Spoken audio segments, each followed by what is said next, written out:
Hello, my dear friends. Today I'm talking about very sensitive topic, that is grief.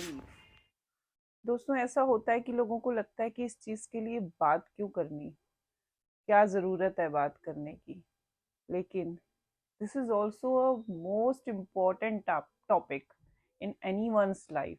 हमें इसके बारे में भी जरूर बात करनी चाहिए because we don't know how many griefs are there in our life. हम सिर्फ ग्रीफ को एक ही चीज से देखते हैं, हम सिर्फ यही देखते हैं ग्रीफ किसी लव्ड वन की डेथ हो जाना। बट नहीं दोस्तों, it could be any kind of grief, like it could be death, it could be our dream, it could be aspiration, it could be the loss of a relationship, it could be the loss of loved one. So many things are there in life. और कई बार ऐसा होता है कि हम काफ़ी चीज़ें face करते हैं, लाइक पेंडेमिक में इतने लोगों के बिजनेस इसी तरीके से खराब हो गए, और वो भी एक तरह का ग्रीफ ही था। आप सोचिए, जिस बिजनेस को स्टार्ट करने में उन्होंने इतने साल लगा दिए और वो बिजनेस एकदम बंद पड़ गए, तो क्या वो ग्रीफ नहीं है? जिस जॉब को वो कितने सालों से करते आ रहे हैं और वो जॉब एकदम से छूट गई, तो क्या वो ग्रीफ नहीं है? तो दोस्तों, grief is grief has any type, बहुत सारे तरीके के हो सकते हैं, और इसकी बहुत सारी स्टेजेस भी होती हैं जो हम सब लोग फेस करते हैं, लेकिन हम लोगों को पता ही नहीं है कि एक्चुअली ऐसा होता है। तो थोड़ी सी आइए जानकारी लेते हैं आज ग्रीफ के बारे में। दोस्तों, एलिजाबेथ क्रॉस एक साइकोलॉजिस्ट हैं जिन्होंने ये टर्मिनल इल पीपल के लिए बनाया था, जो अपनी डेथ से डील कर रहे होते हैं। लाइक ऐसा होता है दोस्तों कि we are disclose to death and it's very tough to deal with the grief. और हम अपनी डेथ से, जिस लोगों को पता चल जाता है, लाइक कैंसर पेशेंट है, उन्हें पता है कि हमारे साथ ये चीज़ होगी, तो कई बार ऐसा होता है कि मरने से पहले ही हम उस स्टेज को में चले जाते हैं, उसी सिनारियो में चले जाते हैं, हम मेंटली स्ट्रेस होके और अपने लिए प्रॉब्लम क्रिएट कर लेते हैं। तो हम लोग उस चीज़ को एक्सेप्ट ही नहीं कर पाते हैं। तो ये इसीलिए उन्होंने टर्मिनल इल पीपल के लिए बनाया था। तो दोस्तों, ह्यूमन टेंडेंसी क्या है? जो फीलिंग्स हमें डिस्कम्फर्ट दे रही होती है, instead of sitting with it or dealing with it, we try to suppress it. Like, for example, breakup hua. So instead of sitting with ourselves for some time, for some months, what we do, किसी और relation में चले जाते हैं, उस चीज़ को वहीं suppress कर देते हैं और try to search for a new relationship, कि जो चीज़ मुझे एक जगह नहीं मिल रही उसे दूसरी जगह कंप्लीट कर लिया जाए, पूरा कर लिया जाए, फुलफिल कर लिया जाए, वो फुलफिलमेंट किसी और रिलेशनशिप में पूरी कर ली जाती है। तो हम लोग तो आगे बढ़े ही नहीं, somehow we are there only, उसी स्टेज पे।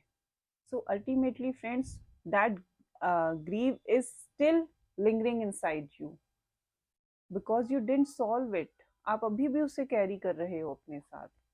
तो आप इन फीलिंग्स को, इन इमोशंस को, या वो टाइम ऐसा होता है जब आप ग्रीव कर सकते हो फॉर सम टाइम, कोई भी कोपिंग मैकेनिज्म यूज करके या किसी भी तरीके से अपने आप को टाइम देने के लिए, रादर देन कि आप दूसरे रिलेशनशिप में जाओ, वो चीज़ वहीं पर ही रह जाती है। And when you again face that problem, तब आपको उस चीज़ का पता लगता है, या ये कह लीजिए कि उस टाइम आप फिर ज़्यादा स्ट्रेस में चले जाते हैं।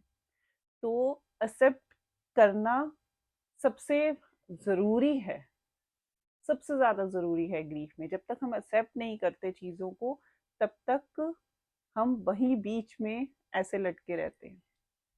तो acceptance is compulsory, mandatory, necessary. चलिए फ्रेंड्स, आइए, ग्रीफ के कुछ स्टेजेस हैं जिन्हें समझते हैं। The very first stage is denial.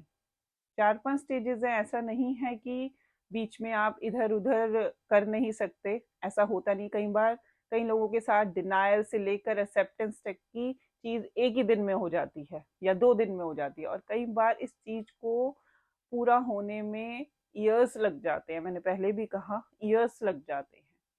तो very first stage is denial. दोस्तों, denial means you are avoiding what is going on in your life. आप मानना ही नहीं चाह रहे किसी पर्टिकुलर चीज को जो हुई है, उसकी एग्जिस्टेंस को एक्नॉलेज ही नहीं करना चाह रहे कि ऐसा हुआ ही भी है। आप यही कहते हैं कि ऐसा कुछ नहीं हुआ है, आपको पता ही नहीं है, समहाउ आप ना ही करे जा रहे हैं। और ये वो सिचुएशन होती है जब आप शॉक में होते हैं, और जब आप शॉक में होते हैं, जब आप मना कर रहे हैं इस चीज को, मानने को ही नहीं तैयार होते हैं, तो दैट सिचुएशन में you are feeling numb. Now second stage is aggression, means anger. Generally friends, जब हम एंगर करते हैं तो हम फ्रस्ट्रेटेड फील करते हैं। पर्सनली मेरा ये मानना है, मुझे ऐसा लगता है कि एंगर हमें तब आता है जब हमें ये लगे कि हमारे साथ कुछ अनजस्टिस हुआ है। तो I experience this thing, sometime I will tell you definitely, कि जब हमें लगता है कि हमारे साथ कुछ अनजस्टिस हुआ है तो हम भगवान से भी एंगर कर लेते हैं। हम कहते हैं कि नहीं, ये तो तुमने ठीक नहीं किया। So this is the thing कि उस टाइम हम ना ये सोचते ही नहीं कि हम एंगर किस वजह से कर रहे हैं। हो सकता है उस चीज में भी कुछ सही हो या जो भी, बस हमें ये लगता है कि हमारे साथ अनजस्टिस हुआ है। जब कोई इंसान ग्रीफ को गो थ्रू कर रहा होता है तो उसका मेंटल स्टेट ठीक नहीं होता उस time. He is not in their head space, और ये सिचुएशन बिल्कुल भी ठीक नहीं होती है। ये सिचुएशन बहुत ही मतलब फ्रस्ट्रेटेड होती है, एक वॉइड क्रिएट करती है अपने अंदर। Now third stage is bargaining. Bargaining और एंगर, दोस्तों, दोनों साथ साथ चलते हैं। ये दो स्टेजेस ऐसी हैं जो दोनों साथ साथ चलती रहती हैं। इसमें क्या होता है कि हम अपने जो इमोशंस हैं उन्हें नेगोशिएट कर रहे होते हैं, नेगोशिएट करते हैं कि ऐसा मेरे साथ ही क्यों हुआ, if I could do this so that will happen, ऐसा कुछ। तो दिस इज कॉल्ड बार्गेनिंग। तो दोस्तों, नेक्स्ट स्टेज है डिप्रेशन। दोस्तों, जब हम डिप्रेशन में आते हैं, वैसे भी इतनी सारी चीज़ों को फेस करेंगे तो डिप्रेशन के मोड में तो आ ही जाएंगे, क्योंकि जब तक एक्सेप्टेंस नहीं होती, एक चीज़ें जो हमारे साथ होती हैं वो हमारी स्ट्रेस एंजाइटी का कारण बनती हैं और डिप्रेशन के उसमें लेके जाती हैं। जब हम इन चीज़ों को एक्सेप्ट कर लेते हैं तो हम समहाउ डिप्रेशन के मोड से वापस आ जाते हैं। हमारा मन नहीं करता किसी के साथ बात करने का, एपिटाइट कम हो जाती है, कोई कोई लोग ज़्यादा सोते हैं, कोई कोई बिल्कुल भी नहीं सोते, क्योंकि डिप्रेशन की स्टेज एक तरह से ऐसा है कि हम कुछ भी नहीं करना चाहते, ना हम किसी से बात करना चाहते हैं और ना ही हमें कोई अच्छा लगता है। इनफैक्ट हमें खुद कई बार ऐसा हो जाता है, अपने आप को भी हम पसंद नहीं करते। तो डिप्रेशन की स्टेज तक आने से पहले ही उस चीज़ को एक्सेप्ट कर लिया जाए तो वो ज़्यादा बेटर है।